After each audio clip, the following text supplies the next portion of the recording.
আসসালামু আলাইকুম। পৃথিবীর যে যে প্রান্ত থেকে শুনছেন এবং দেখছেন সবাইকে সালাম ও শুভেচ্ছা জানাচ্ছি। আসসালামু আলাইকুম। রাজনৈতিক প্রেক্ষাপটে আস্তে আস্তে পরিস্থিতি, বাংলাদেশের রাজনৈতিক প্রেক্ষাপট পরিস্থিতি আস্তে আস্তে গ্লোবালি এবং লোকালি চেঞ্জ হতে শুরু করেছে। আর সেই রাজনৈতিক প্রেক্ষাপট পরিবর্তনের মাত্রাটা পুরোপুরি টার্ন করবে মোদি এবং ট্রাম্প বৈঠকের পরে। যে আশা করা হচ্ছে যে মোদি এবং ট্রাম্পের বৈঠকটি অনুষ্ঠিত হবে 15 তারিখ। আর সেই 15 তারিখের পরেই বাংলাদেশের রাজনীতির পট পরিবর্তনের পুরো চিত্রটা জনগণের মধ্যে, মানুষের মধ্যে ফুটে উঠবে এবং বাস্তবিক অর্থে সেটার কার্যক্রম শুরু হবে বলে আমরা মনে করি, আমরা আশা করছি। আমরা যদি কিছু লক্ষণ দেখি, কিছু বিষয় যদি বিচার বিশ্লেষণ করি, তাহলে আমরা বিষয়টি স্পষ্টতই আমরা দেখতে পাবো যে আসলে কোন দিকে বাংলাদেশের রাজনীতি পরিবর্তন হতে যাচ্ছে এবং কিভাবে সেটি পরিবর্তন হতে যাচ্ছে। যে আমরা যদি দেখি, যে দেখেন যে বাংলাদেশের বেসিক্যালি দক্ষিণ এশিয়া বিষয়ক মার্কিন যুক্তরাষ্ট্রের প্রতিনিধি ছিলেন ডোনাল্ড লু। ডোনাল্ড লু হচ্ছেন বেসিক্যালি একজন চাইনিজ বংশোদ্ভূত একজন নাগরিক, যার কারণে ইন্ডিয়ার সাথে যেন মার্কিন যুক্তরাষ্ট্রের ইন্ডিয়ার সাথে যেন মার্কিন যুক্তরাষ্ট্রের সম্পর্কটা ভালো না থাকে, সেই জন্য উনি কাজ করেছেন।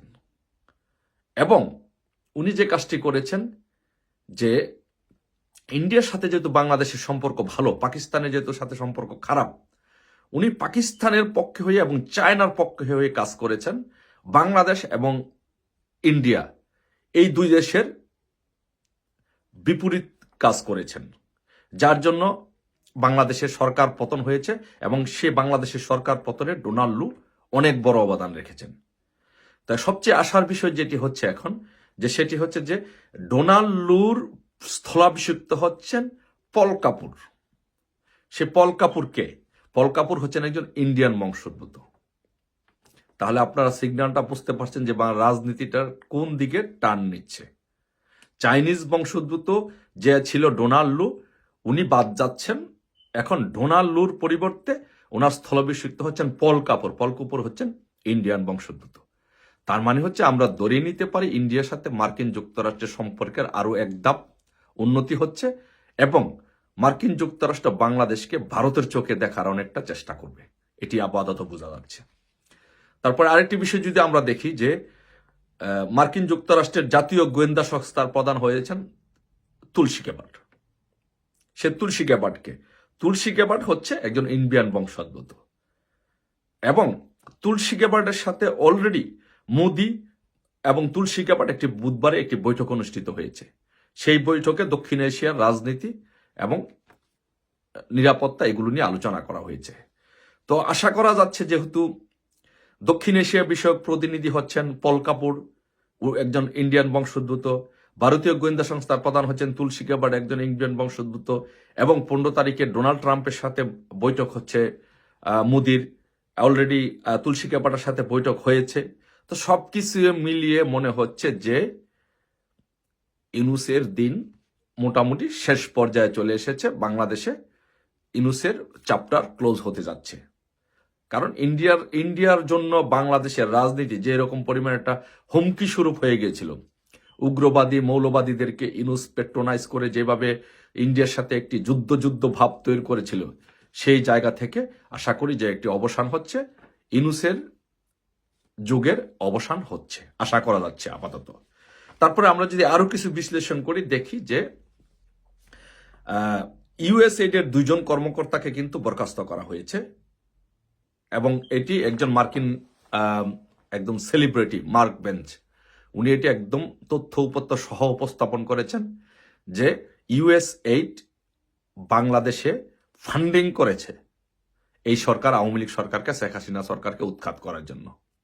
আর এই জন্য ট্রাম্প প্রশাসন এসেই ওই 2 জন কর্মকর্তাকে ওইখান থেকে ইউএসএইড থেকে বরখাস্ত করা হয়েছে। তার মানে হচ্ছে আপনারা যদি দেখেন যে তাদের মনোভাব এবং অ্যাকশন দুইটার সমন্বয় করে যদি দেখেন, তাহলে বোঝাই যাচ্ছে যে বাংলাদেশের রাজনীতির যে পট পরিবর্তন হয়েছিল, ট্রাম্প অ্যাডমিনিস্ট্রেশন মনে করে, ইন্ডিয়ান অ্যাডমিনিস্ট্রেশন মনে করে যে বাংলাদেশে বেসিক্যালি সরকার উৎখাতের জন্য একটি ষড়যন্ত্র হয়েছিল, একটি ষড়যন্ত্রের মাধ্যমে সরকার উৎখাত হয়েছে। এবং ভারত বাংলাদেশে যে পরিমাণ জঙ্গিবাদের উত্থান হচ্ছে, মৌলবাদের উত্থান হচ্ছে, সেটি ভারত তথা মার্কিন যুক্তরাষ্ট্রের জন্য হুমকি স্বরূপ। আর সেই বিষয়গুলো নিয়ে 15 তারিখ মোদি এবং ট্রাম্পের বৈঠকে সেগুলো নিয়ে আরো বিস্তারিত আলোচনা হবে। এবং সেই প্রেক্ষাপটে আশা করা যাচ্ছে যে যেহেতু বাংলাদেশের সাথে ইন্ডিয়ার এই মৌলবাদী ইনুসের একটা সাংঘর্ষিক একটা মনোভাব তৈরি হয়েছে, সেই জায়গা থেকে একটু উত্তরণ ঘটে আশা করি যে আওয়ামী লীগের আবার পুনর্বাসন হতে পারে।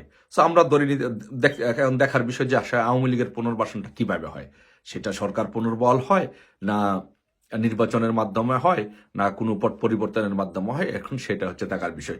বাট আপাতত এইটুকু মনে হচ্ছে ইনুসের দিন শেষ, ইনুস আর থাকতে পারবে না, ইনুসের উপরে একটা চাপ আসছে, ইনুস এখান থেকে বিদায় নিতে হবে।